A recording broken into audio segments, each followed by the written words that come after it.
There is this, I think some stand-up comedian said that it takes 20 years to become an overnight success.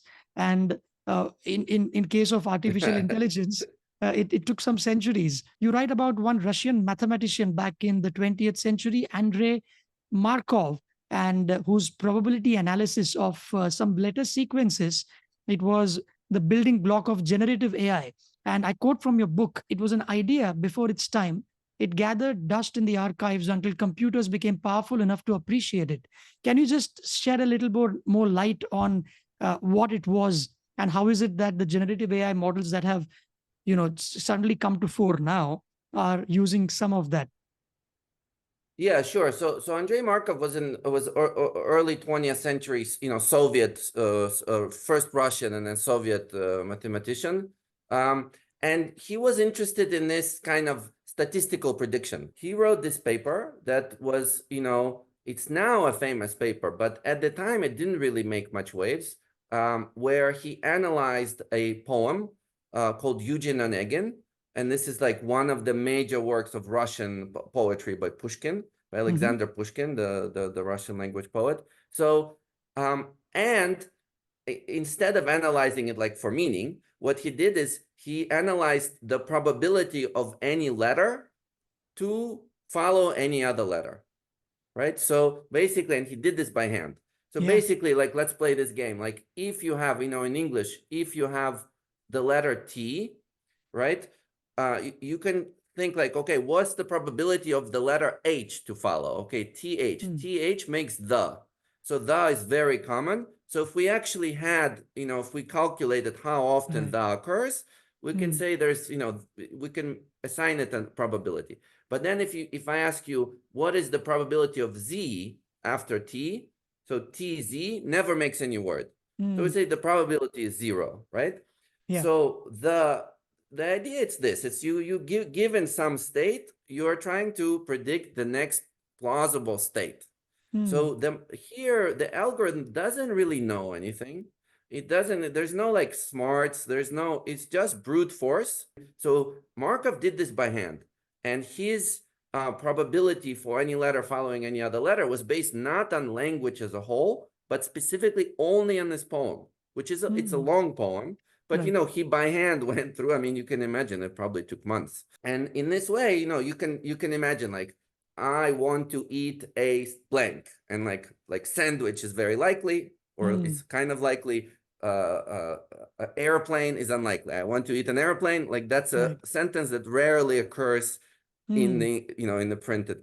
ChatGPT and has more than that. It's not just a Markov chain generator. It's kind of a more complicated thing, but the Markov chain, I think, was a significant advance, where just the brute force statistical approach can already be quite effective. And what's weird is that when you explain it to people, it's not like a huge mystery.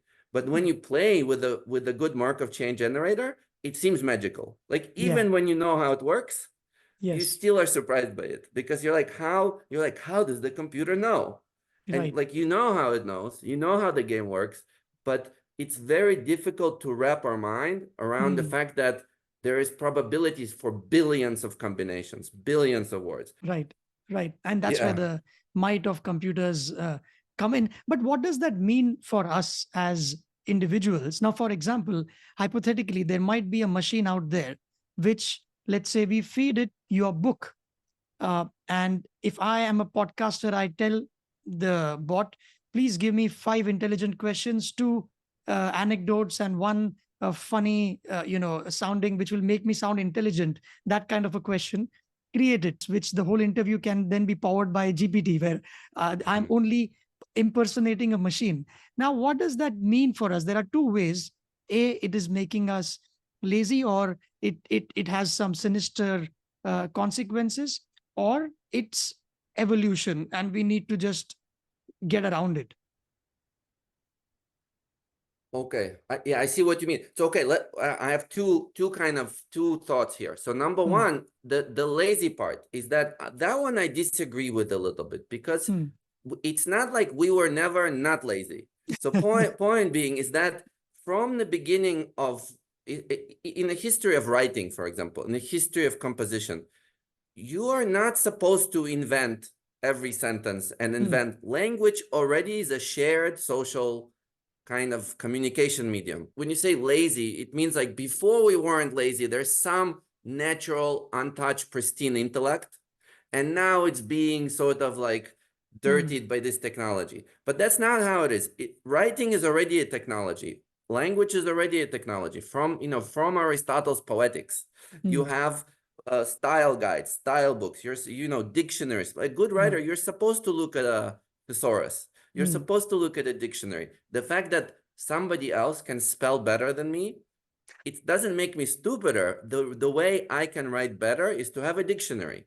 And I'm using centuries worth of help from lexicographers, from other writers to make me a better writer. So it's not like I'm going to say, no, a writer should throw away their dictionary, throw away your thesaurus. No, it's the opposite, right? We want all these tools we just want to use them smartly. Okay, so in that sense, I think I'd like to push back against this common thing that you are. It's a very common thing. Is Google making us stupid? Is ChatGPT making us stupid? In fact, Right? wasn't that the article by one Nicholas Carr in 2005? Is Google making us stupid? Exactly, Yeah. Sorry, go ahead, yes. please. So I'm a little bit. I mean, I like Carr a lot, but it's that it's this techno skepticism, which is good. But I think we should sort of think about it. How there it's not like there's some form of pre-technological intellect. Intellect is already social. It's already shared. It's collective.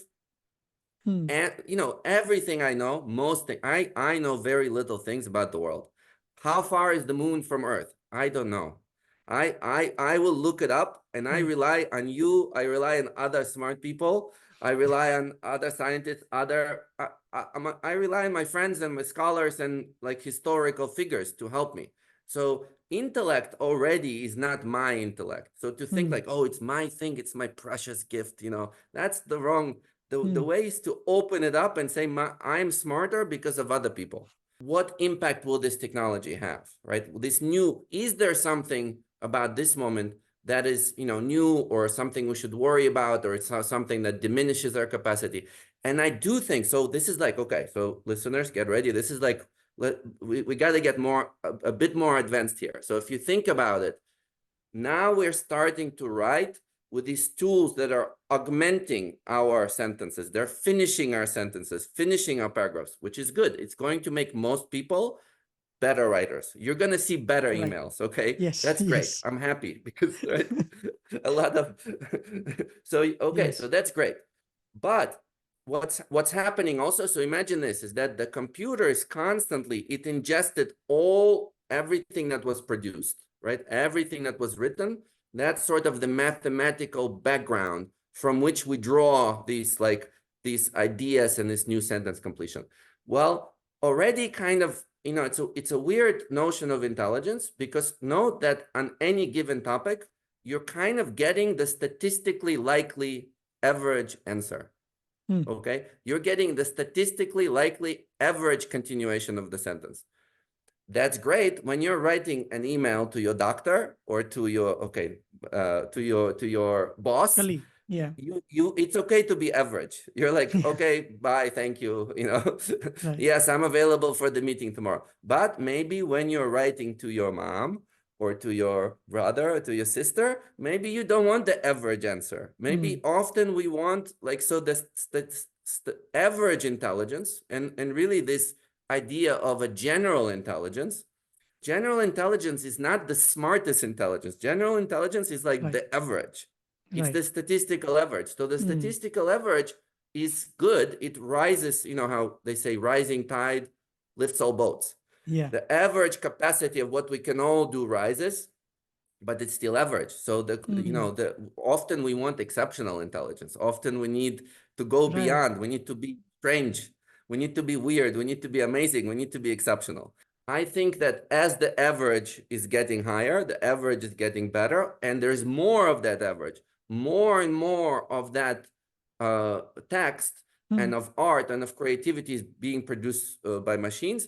That means your specific contribution, if you manage to rise above that noise, that's very special now. It's even more Yeah. special than before Yeah. because it's going to be harder to be exceptional. Now Right. you went from 100 cubic feet to 100 million cubic feet, and all of it is just more of the same.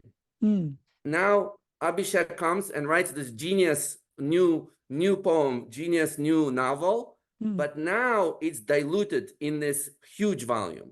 Yeah. When the background volume is absolutely massive, Mm. again, numbers which very difficult for us to comprehend, then any new contribution becomes a comparatively smaller fraction, and it might get lost. So basically, Right. as the machine is, it's a weird thing where a machine is learning.